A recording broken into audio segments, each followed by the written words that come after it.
உங்கள் ஸ்டூடெண்ட்ஸ்லாம் உண்மையிலே இதை வந்து ஹாப்பியாக லேர்ன் பண்ணுறாங்களா madam? Sir, 90% of the students will learn. Did you got placement here? Yes, sir. Like I was placed in a company called as Honeywell. If you don't mean உங்கள் salary என்னன்னு தெரிஞ்சுக்கலாமா? Digital package 7 lakh per annum. How do you rate your campus? உங்கள் campus நீங்கள் எப்படி rate பண்ணுவீங்க? Sir Out of okay 5, out of 5 என்ன கொடுப்பீங்க? 5 sir. இந்த காலேஜில் எனக்கு ரொம்ப பிடிச்ச விஷயம் சார் அப்படின்னு என்ன சொல்லுவீங்க? Teachers. டீச்சர்ஸ் தான். இன்ட்ராக்ஷன் என்ன கேட்டாலும் உடனே பண்ணி கொடுத்துருவாங்க. Next food. ஸ்டூடெண்ட்ஸ் வந்து ஏதாச்சும் ஐடியா கொண்டு வராங்க அப்படின்னா அவங்களுக்கு வந்து தனியாக வெளியில் நிறைய காம்படிஷன்ஸ் மூலயமா அவங்கள கொண்டு போய் அந்த ப்ராஜெக்ட்ஸை வந்து கொடுக்கறதுக்கு நிறைய ஐடியா லேப்ஸ்லாம் இங்கே இருக்குது. So all the 30 students available in the department are benefited.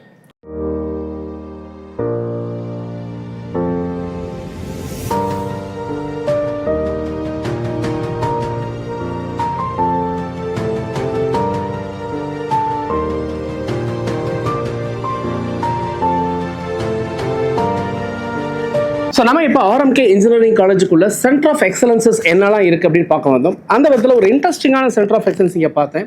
So இந்த சென்டர் ஆஃப் எக்ஸலன்ஸை பற்றி நீங்கள் தெரிஞ்சுக்கிட்டு தான் ஆகணும். கட்டாயமாக ஏன் அப்படின்றத இந்த வீடியோ பார்க்கும்போது உங்களுக்கு கண்டிப்பாக புரியும்னு நினைக்கிறேன். நம்ம வீடியோக்குள்ளே போகலாம். And with constant upskilling of our curriculum, which our management is highly focused on, I think our civil engineers are greatly, find their place in their life. இந்த காலேஜில் உங்களுக்கு ரொம்ப பிடிச்ச விஷயம் அப்படின்னா என்னம்மா சொல்லுவீங்க? சார் இனிஷியலி என்ன சொன்னாங்கன்னா பிளேஸ்மெண்ட் ட்ரைனிங் செஷன்ஸ் இருக்கும்னு சொன்னாங்க. So it was been conducted for 360 hours. So சக்ஸஸ்ஃபுல்லாக அது கண்டக்ட் பண்ணாங்க. ப்ளஸ் கெஸ்ட் லெக்சர்ஸ் நிறைய கொடுத்துருந்தாங்க. So it was really helpful during recruitment process. Technical ஆஸ்பெக்ட்ஸில் நம்ம வந்து ஆஸ் ஈஸி கோர் டொமைனில் உங்களுக்கு என்ன மாதிரி நாலேஜ் இங்கே கிடைச்சது? டெக்னிக்கல் ஆஸ்பெக்ட்ஸில் பார்த்தீங்கன்னா VLSI டொமைனில் ஸ்பெசிஃபிக்காக ட்ரெயின் பண்ணிட்டு இருந்தாங்க. ஸோ அதுக்கான நாலேஜ் பார்ட்னர் வந்து டெக் மஹேந்திராவாக இருந்தது. ஸோ VLSIயில் ட்ரெயின் பண்ணிட்டு இருந்தாலும் இன்னும் நிறைய டொமைன்ஸ்க்கான ஒரு ஸ்பேஸையும் கொடுத்ததுனால நாங்கள் IoTலையும் ஒரு நிறைய ப்ராஜெக்ட்ஸ் பண்ணி நாங்கள் IoT டொமைனில் ப்ளேஸ் ஆயிருக்கோம் சார். நீங்கள் ப்ளேஸ் ஆயாச்சா? ஆயிடுச்சு. இப்போ டோன்ட் மீன் உங்கள் சேலரி என்னன்னு தெரிஞ்சுக்கலாமா? Digital package 7 lakh per annum. இந்த காலேஜில் நீங்கள் படிக்கும்பொழுது எனக்கான ஒரு சேலஞ்சிங்கான சுச்சுவேஷன் சார். இந்த சேலஞ்சிங் சுச்சுவேஷன்ஸை நான் வந்து இந்த ஆர்எம்கேயோட சப்போர்ட்டோட நான் ரொம்ப ஈஸியாக ஹேண்டில் பண்ணேன் அப்படின்னா அது என்ன? ஈஸியாக ஹேண்டில் பண்ணது பிளேஸ்மெண்ட் தான். வெளியில் இருந்த ஆஃப் கேம்பஸில் இன்னும் நிறைய ஹர்டல்ஸ் இருக்கும், நிறைய காம்படிஷன்ஸ் இருக்கும். அண்ட் டெக்னிக்கல் ஆஸ்பெக்ட்ஸில் என்ன ப்ரிப்பேர் பண்ணணும்னு தெரியாமல் இருக்கும். இங்கே அலுமினியோட சப்போர்ட்டோட நிறைய மாக் இன்டர்வியூஸ்லாம் கண்டக்ட் பண்ணி அண்ட் என்ன வேலை ஸ்பெசிஃபிக்காக ட்ரெயின் ஆகணுன்ற ஸ்கில்ஸையும் கொஞ்சம் சொல்லி கொடுத்தாங்க. ஸோ அது மூலமாக எனக்கு கொஞ்சம் நாலேஜ் கிடச்சிது. ஓகே, இந்த காலேஜை ஏன் செலக்ட் பண்ணீங்க? பிகாஸ் இனிஷியலி ஃபர்ஸ்ட் பார்க்க வேண்டியது பிளேஸ்மெண்ட்ஸ் தான். ஸோ பிளேஸ்மெண்ட்ஸ் வந்து இங்கே ஸ்பெசிஃபிக்காகவே இங்கே ஃபார் எக்ஸாம்பிள் ஈஸினா ஈஸிலையுமே நிறைய டொமைன்ஸ் இருக்குது அண்ட் அதுக்குமே ட்ரெயின் பண்ணுறாங்க. ப்ளஸ் கோடிங்னா IT ரிலேட்டடாகவும் இங்கே ட்ரெயின் பண்ணுறாங்க. ஸோ போத் வேஸில் நம்மளால் போக முடியும். ஸோ பிளேஸ்மெண்ட் தான் சார். இதில் காலேஜோடைய சப்போர்ட் அப்படின்னா என்ன சார்? தேவைப்படும் போதெல்லாம் மார்க் இன்டர்வியூஸ் கண்டக்ட் பண்ணாங்க சார். ஏற்கனவே அதே என் ரோல்லேயே பிளேஸ் ஆகிருக்க சீனியர்ஸ் கிட்டேருந்து மார்க் இன்டர்வியூ கண்டக்ட் பண்ணாங்க. ஸோ அது இன்னும் ஹெல்ப்ஃபுல்லாக இருந்துச்சு. ஏன்னா அப்போ தான் எங்களுக்கு தெரிஞ்சது எங்கள் பெர்ஸ்பெக்டிவ் எப்படின்னா அங்கே எப்படி இருக்கும்னு எங்களுக்கு தெரியாது. இப்போ அந்த சீனியர்ஸ் கொஞ்சம் கைட் பண்ணும்போது ஓகே இப்படி தான் இருக்கும், ஸோ ரொம்ப பேனிக் ஆக வேண்டாம், ஜஸ்ட் நம்ம பார்ட்டை கரெக்டாக பண்ணால் போதும், அந்த தாட்டுக்கு வந்தோம். நீங்களும் பிளேஸ்டு கிட்டத்தட்ட வந்து ஒரு நல்ல ஒரு சேலரியில் பிளேஸ் ஆகிருக்கீங்க. Yes sir. இப்போ உண்மையிலேயே இங்கே அப்படி இருக்கா இல்லை நீங்கள் உங்களுடைய பர்சனல் ஃபீல் என்னங்க? இங்கே வந்தால் ஒருத்தர் ஜெயிக்க முடியும்னு நினைக்கிறீங்களா? சார் கண்டிப்பாக சார். ஏன்னா இப்போ அவங்க சில விஷயம் அலோவ் பண்ணாமல் இருக்காங்கன்னா அதுக்கு ரீசன் இருக்கும் கண்டிப்பாக. இப்போ மொபைல் யூஸ் பண்ண அலோவ் பண்ணாங்கன்னா பசங்க கிளாஸில் மொபைல் யூஸ் பண்ணிக்கிட்டே இருப்பாங்க. அப்போ எப்போ கவனிக்க முடியும்? ஸோ ஒரு விஷயம் அவங்க பண்ணுறாங்கன்னா அதுக்கு ஒரு ரீசன் இருக்கும் கண்டிப்பாக. So there are n number of campuses are there in as far as Tamil Nadu as well as in India. Why you specifically choose RMK to set up your own laboratory here? Yeah, so initially we identified that what is the products, the students coming out of the college, so they are not industry ready. There is a huge gap. What we expect from the students and what the college is giving, it's a huge gap. Yes, we earlier we used to take the freshers from different colleges, CDAC and so on and so forth. So you spend around 2 to 3 years to train them. Okay. And the failure rate after 2 years also, the failure rate was as high as 80% to 90%. Most of the people are unable to cope with the technology. That I'm coming from embedded systems. Okay, I'm an embedded expert, and I work in an IP research group there in Asia. Okay. So obviously it's a high tech group. Okay. So the quality required from the engineers after 2 years or 3 years of training also, they are not matching to their standard. So all our effort in 2-3 years that was wasted, and failure rate is 80%, 90%. And then those couple of students who able to manage, they understand the technology, so they also after 1 or 2 years they switch to other companies. So that is a huge loss. Then we thought of, okay, let's engage with some college early on, tap the students early on, means when they are in 3rd semester, 4th semester, identify the students who are good in analytical skills and tap those kind of talents and train the students based on our requirement. Okay.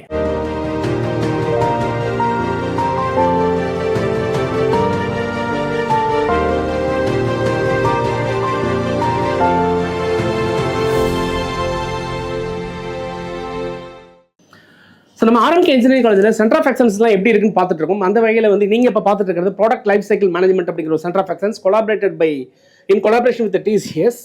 இந்த இதில் பார்த்தீங்க, இந்த centre of எக்ஸலன்ஸில் பார்த்தீங்கன்னா Infosys, Wipro, Ashok Leyland, Tech Mahindra போன்ற கம்பெனிகள்லாம் வந்து advisory போர்டாக இருக்காங்க.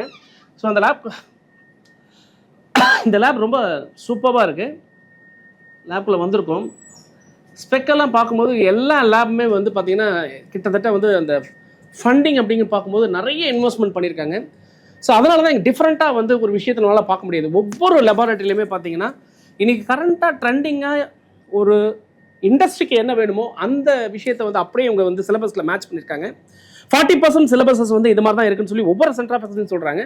ஸோ இது வந்து எக்ஸ்க்ளூசிவாக பார்த்தீங்கன்னா மெக்கானிக்கல் இன்ஜினியரிங் டிபார்ட்மெண்ட்டுக்கு யூஸ் ஆகக்கூடிய ஒரு laboratory.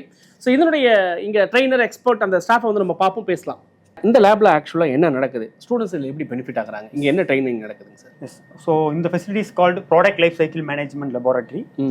It is guided and supported by our knowledge partner Tata Consultancy Services. ஓகேங்க. So actually in the practical world, each and every product is started from some idea that will be designed, then manufactured, then it coming for the market, then go for the service. These various type of stages are there. Yes, sir. How the particular product from starting to the end of this life, how the various life cycle stages are managed. That is the main thing we are trained here. இதில் எத்தனை student benefit ஆயிருக்காங்க சார்? இந்த facility பொறுத்தவரை நாங்கள் 30 students வந்து நாங்கள் train பண்ணுறோம். So all the 30 students are trained and get the placed with directly related with PLM and also allied. So all the 30 students available in the department are benefitted. 3rd year. College life எப்படி, campus life எப்படி இருக்குது? நல்லா இருக்குது sir. ரொம்ப interactive, எல்லாத்துக்கிட்டையும் நல்லா இன்ட்ராக்டிவாக இருக்குது. டீச்சர்ஸ்லாம் நல்லா சப்போர்ட் பண்ணுறாங்க. உங்களுக்கு நமக்கு என்ன வேணுமோ அவங்களே எல்லாத்தையும் பண்ணி கொடுத்துட்றாங்க சார். எல்லாம் நல்லா தான் சார். இந்த காலேஜில் எனக்கு ரொம்ப பிடிச்ச விஷயம் சார் அப்படின்னு என்ன சொல்லுவீங்க? டீச்சர்ஸ் இன்ட்ராக்ஷன், என்ன கேட்டாலும் உடனே பண்ணி கொடுத்துருவாங்க. Next food. Why you selected RMK? ஏமா காலேஜ் செலக்ட் பண்ணீங்க? அக்கா மாமாங்கெல்லாம் இங்கே படித்து பாஸ்ட் அவுட் ஆனாங்க சார். ஸோ இந்த காலேஜ் நல்லா இருக்கும். சேஃப்டி, இன்ட்ராக்ஷன், டீச்சர்ஸ்லாம் நல்லா சொல்லிக் அந்த மாதிரி கொடுப்பாங்க. இருக்கா? நீங்கள் எய்ம் பண்ண மாதிரி சக்ஸஸ்ஃபுல்லாக இருக்கலாமா இங்கே வந்தால்? சார். இந்த காலேஜ் ரொம்ப பிடிச்ச விஷயம் என்ன சொல்லுவீங்க? Food, friends, interaction, teachers. இந்த காலேஜில் எனக்கு ரொம்ப பிடிச்ச விஷயம், உங்கள் சக்ஸஸுக்கு இந்த பாயிண்ட் எனக்கு சப்போர்ட் பண்ணுச்சு அப்படின்னா என்ன சொல்லுவீங்க? சார் இதில் first main thing discipline. Next பேரண்ட்ஸோட டர்ஸ்ட். இங்கே சேஃப்டி நல்லாயிருக்கும். பசங்களுக்கு முக்கியமாக கேர்ள்ஸ் இங்கே சேஃப்டி ரொம்பவே இருக்குது. அண்ட் மெயின் பிளேஸ்மெண்ட்ஸ் டைமில் இவங்க ரொம்ப சப்போர்ட் பண்ணுவாங்க. லைக் ஆன்லைன் ரிசோர்ஸஸ்லாம் தருவாங்க. லைக் ட்ரைனிங் வெளியிலேருந்து ஸ்டாஃப் ஸ்மார்ட் ட்ரைனிங் மூலயமா கொண்டு வந்து ஆப்டிடியூட், நிறைய கோடிங் கான்டெஸ்ட்லாம் வச்சு, நிறைய டெஸ்ட் வச்சு ஸ்டூடெண்ட்ஸ் நல்லா ட்ரெயின் அப் பண்ணி பிளேஸ்மெண்ட்ஸில் ப்ளேஸ் ஆக வச்சுடுவாங்க. இவங்க அந்தளவுக்கு இங்கே ட்ரெயின் பண்ணுவாங்க. ஸோ இது எல்லாமே இந்த காலேஜோட ரொம்ப பெரிய ப்ளஸ் பாயிண்ட். ஓகேம்மா, நீங்கள் சொல்கிறீங்க இப்போ ப்ளஸ் பாயிண்ட்ஸ் நிறைய ட்ரைனிங் பண்ணுறாங்க, அது பண்ணுறாங்க. இங்கே இருக்கிற எல்லாருமே ப்ளேஸ் ஆகிறாங்களா? இங்கே இருக்கிறவங்க ஆல்மோஸ்ட் 98% மேலே இங்கே கண்டிப்பாக ப்ளேஸ் ஆகிடுவாங்க. நிறைய பேர் ஹையர் ஸ்டடீஸ் போகிறவங்களுக்கும் இவங்க காலேஜ் மூலயமா நிறையவே வந்து ஃபீட்பேக்ஸு, லெக்சரல்ஸ், செமினார்ஸ் மாதிரி நிறைய தந்து அவங்களுமே கைடன்ஸ் பண்ணுவாங்க. ஆக்சுவலி எங்கள் நாலேஜ் பார்ட்னர் வந்து Cognizant. So based on that actually நாங்கள் AI டிபார்ட்மெண்ட்னால mostly machine learning and deep learning திங்ஸ்லாம் இங்கே மோஸ்ட்லி எடுப்பாங்க. ஸோ அதுக்கு ஏற்ற மாதிரியான லேப்ன்றப்போ வி நீட் லைக் CPU இன்டென்சிவாக இருக்கட்டும், இல்லை GPUவாக இருக்கட்டும். More then that we need something to train our model, to test, to make it accurate. So அதுக்கேற்ற மாதிரியான லேப்ஸ் இங்கே ப்ரொவைட் பண்ணுறாங்க. ஸோ நான் வந்து இப்போ என்னுடைய சப்ஜெக்ட் நீங்கள் இப்போ CPU GPUன்னு ரொம்ப ஹைலண்ட் பேசிகிட்டு இருக்கீங்க. ஆஸ் அ AIDS அப்படிங்கிறது இன்றைக்கி வந்து ரொம்ப ஃபாஸ்ட்டாக க்ரோ ஆகிட்டு இருக்கிறது. ஸோ இந்த சப்போர்ட் பண்ணுற மாதிரி, இந்த ஃபாஸ்ட் க்ரோயிங் ரெவல்யூஷன் சப்போர்ட் பண்ணுற மாதிரி நான் வந்து இந்த விஷயத்தில் ஸ்டஃப் சார் இது வந்து எனக்கு இந்த காலேஜ் கொடுத்துருக்கு அப்படின்னா என்ன? ஆக்சுவலாக பார்த்தீங்கன்னா மிஷின் லேர்னிங் மோஸ்ட்லி எல்லாருக்குமே தெரியும். பட் அதை எவ்வளோ ஆப்டிமைஸாக நீங்கள் பண்ணுறீங்க, ஒரு மாடல் எடுத்து நான் பாட்டு ட்ரெயின் பண்ணிவிட்டு அவுட்புட் காமிக்க முடியாது. அது எவ்வளோ ஆப்டிமைஸ்டாக இருக்குது, எந்த ஹார்ட்வேரில் ரன் ஆகுது, அந்த ஹார்ட்வேரில் ஆப்டிமைஸ்டாக இருக்குன்றதை பார்த்து கொடுக்கணும். ஸோ அதுக்கு வெறும் நான் மாடல்ஸ் மட்டும் ட்ரெயின் பண்ணி படிக்காமல் அடிஷ்னலாக அது எப்படி நான் ஆப்டிமைஸ் பண்ணலாம், எவ்வளோ என்னால் கொடுக்க முடியுன்ற அளவுக்கு கூட இங்கே ட்ரெயின் பண்ணுறாங்க. ஸோ நம்ம இப்போ ஆர்எம்கே இன்ஜினியரிங் காலேஜுக்குள்ளே இருக்கக்கூடிய இன்னொரு சென்டர் ஆஃப் எக்ஸலன்ஸ், இது குறிப்பாக பார்த்தீங்கன்னா இசிஇ டிபார்ட்மெண்ட்டுக்கான சென்டர் ஆஃப் எக்ஸலன்ஸ் நம்ம பார்க்குறோம். இது பார்த்தீங்கன்னா டாடா எலக்ஸி அப்படிங்கிற ஒரு கம்பெனி, வேன்டிவா அப்படிங்கிற கம்பெனி, விப்ரோங்கிற கம்பெனி சேர்ந்து எம்ஓயு பண்ணி இன்னைக்கு கரண்ட் டெக்னாலஜி என்ன தேவையோ, இண்டஸ்ட்ரியில் என்ன தேவையோ அந்த டெக்னாலஜி இங்கே சொல்லி கொடுக்குறாங்க. ஈஸியாக கஷ்டமா மேடம்? பூவா கேட்குறது எனக்கு ரொம்ப டஃப்பாக இருக்குது, அங்கே மேக்ஸ் நிறையா இருக்கும், அனலிட்டிக்கல் பயங்கரமாக இருக்கும், இந்த டிஎஸ்பின்னு ஒரு பேப்பர் இருக்குது வச்சு செஞ்சுருவாங்கடாப்பா அப்படின்லாம் சொல்கிறாங்க. Okay sir. உண்மையிலே அப்படி இருக்குங்களா அப்படின்னு தான்? இல்லை, கண்டிப்பாக கிடையாது சார். இப்போலாம் லாஸ்ட் ஒரு 4-5 இயர்ஸாக பார்த்தீங்கன்னா இசி டிபார்ட்மெண்ட்டில் டிஎஸ்பிங்கிற சப்ஜெக்டில் 100% ரிசல்ட் எங்கள் ஆர்எம்கேல நாங்கள் ப்ரொடியூஸ் பண்ணிட்டு இருக்கோம். பசங்க நல்லா புரிஞ்சு படிக்கிறாங்க, நல்லா புரிஞ்சு படிக்கிறாங்க. ரொம்ப இன்ட்ரெஸ்டிங்கான சப்ஜெக்ட்ஸ் இருக்கும் கம்யூனிகேஷனில். ஏன்னா லைவாக whatever they are studying they can able to see outside in communication. அவங்க ரியல் வேர்ல்டில் அவங்க வந்து they can experience that. அதனால இசி ஸ்டூடெண்ட்ஸ் வந்து அவங்க both practical and theory aspectல they can excel in that. So நீங்களுமே கண்டிப்பாக ஃபியூச்சரில் ஈஸி படிக்கலாம் அப்படின்னா டெஃபினட்டாக படிக்கலாம் அப்படிங்கிறத அவங்க சொல்கிறாங்க. ஓகே, இந்த டெக்னாலஜி இங்கே என்ன லேர்னிங் இருக்குது, இங்கே என்ன பண்ணுறாங்க அப்படிங்கிறது நம்ம கேட்கலாம். இதோ 5G போட்டிருக்கீங்க மேம், கோ பியாண்ட் அப்படிலாம் போட்டிருக்கீங்க. Yes sir. இங்கே உங்கள் ஸ்டூடெண்ட்டுக்கு நீங்கள் ஆக்சுவலாக என்ன பண்ணுறீங்க? ஆக்சுவலாக நாங்கள் வந்து எங்களோட ஸ்டூடெண்ட்ஸுக்கு ஃபர்ஸ்ட் இயர்லேருந்தே we have signed MoU with Tata Elxsi, Vantiva and Wipro. Structured curriculum, ஒரு 40% ஆஃப் கரிக்குலம் எப்போவுமே இண்டஸ்ட்ரி ரிலவெண்ட் கம்யூனிகேஷன் என்ன ரீசெண்டாக அங்கே போய் டெக்னாலஜி போயிட்டுருக்கோம், அந்த கரிக்குலமை நாங்கள் சிலபஸில் வைக்கிறோம். Every year the syllabus is modified, curriculum is modified based on the suggestion given by the BOS members. So எங்களுக்கு BOS members பார்த்தீங்கன்னா டாடா எலக்ஸியில் இருக்காங்க, விப்ரோவில் இருக்காங்க, வேன்டிவாவில் இருக்காங்க, NEC டெக்னாலஜி. NECன்னு ஒரு company, it is a 150 years Japanese company. அந்த கம்பெனியில் இருக்க ஒரு ப்ரொஃபஸர் வந்து எங்களோட BOS மெம்பராக இருக்காரு. ஸோ அவரோட இன்புட்ஸ் இந்த மாதிரி ஆல் ஜெயன்ஸ், டெலிகாம் ஜெயன்ஸோட இன்புட்ஸ் வச்சு தான் நாங்கள் வந்து கரிக்குலமே ஃப்ரேம் பண்ணியிருக்கோம். இன்ஜினியரிங்கில் நிறைய விஷயங்கள் இருக்கு இல்லையா, ஏன் சிவில் இன்ஜினியரிங் எடுத்தீங்க? சார், சிவில் இன்ஜினியரிங் வந்து இப்போ ஷெல்டருன்றது நம்ம எல்லாருக்குமே ரொம்ப இம்பார்ட்டண்ட். ஸோ அது வந்து சிவில் இன்ஜினியரால் மட்டும்தான் வந்து அதை ப்ரொவைட் பண்ண முடியும் எல்லாருக்கும். இப்போ என்ன சுச்சுவேஷனாக இருந்தாலும், ஈவன் நீங்கள் மெட்ரோ எடுத்தாலும் சரி, ரயில்வே ஏதாவது டிரான்ஸ்போர்ட்டேஷன் எடுத்தாலும் சரி, எல்லா இடத்துலையுமே பேசிக் நம்மளுக்கு சிவில் இன்ஜினியரிங் தான் முக்கியமாக இருக்குது. ஸோ இப்போ நீங்கள் மெட்ரோவே எடுத்துக்கிட்டாலும் அதில் வந்து டிசைன் பண்ணால் மட்டும்தான் அது எவ்வளோ லோட் எடுக்குது அப்படிங்கிறது சிவில் இன்ஜினியரிங் கொடுத்தா மட்டும்தான் நம்மளால் அதுக்கேற்ற மாதிரி ஒரு ட்ரெயினை வந்து ப்ரொடியூஸ் பண்ணி அதில் வந்து ரன் பண்ண வைக்க முடியும். ஸோ பேசிக் வந்து நம்மளுக்கு எல்லாத்துக்குமே சிவில் இன்ஜினியரிங் தான். ஸோ சிவில் இன்ஜினியரிங் சூஸ் பண்ணியிருக்கேன். ஆர்எம்கே கேம்பஸில் நான் சிவில் இன்ஜினியரிங் படித்ததுனால எனக்கு புதுசாக இந்த விஷயம் எல்லாம் தெரிஞ்சது சார், எல்லாம் பயங்கரமாக கற்றுக்கிட்டேன். ஐ ஃபீல் ரியலி ப்ரௌட் அப்படின்னா என்ன சொல்லுவீங்க? GIS sir. நான் இதுக்கு வர்றதுக்கு முன்னாடி வந்து வெறும் சர்வேயிங் மட்டும்தான் எக்ஸ்போஷராக இருந்தது. இங்கே வந்ததுக்கு அப்புறம் தான் வந்து சர்வேயிங்கில் வந்து ரிமோட் சென்சிங் அண்ட் GIS அப்படிங்கிறது ஒன்று இருக்குது அப்படிங்கிறத நான் தெரிஞ்சுக்கிட்டேன். ஸோ நான் இப்போ ரிமோட் சென்சிங் அண்ட் GIS வந்து எனக்கு ரொம்ப பிடிச்சி நான் அதில் ரொம்ப டெவலப்பும் ஆனேன். இங்கே இருக்க COE வந்து எங்களுக்கு ரொம்ப ஒரு ஹோலிஸ்டிக் டெவலப்மெண்ட்டாக எங்களுக்கு அது ப்ரொவைட் பண்ணுச்சு. ஸோ நான் இப்போ ISTயில் என்னோட ப்ராஜெக்ட் வந்து நேஷனல் அவார்டு ஒன்று வாங்குச்சு. அது என்னன்னா drone based property tax mapping, ஒரு கள்ளக்குறிச்சி டிஸ்ட்ரிக்ட்க்கு இந்த ப்ராஜெக்ட் நான் பண்ணியிருந்தேன். ரியல் டைம் ப்ராஜெக்ட்டா? ஆமா, ரியல் டைம் ப்ராஜெக்ட் பண்ணியிருந்தேன். அப்புறம் LULC analysis for Nellore district பண்ணியிருக்கேன். ஸோ இந்த மாதிரி அதுக்கப்புறம் ரீசெண்டாக பண்ணது வந்து UHA ஹர்பனேட் ஐலாண்டுன்னு சொல்லிட்டு அது வந்து ஃபார் சென்னை டிஸ்ட்ரிக்ட்க்கு ஒரு ப்ராஜெக்ட் பண்ணியிருந்தேன்.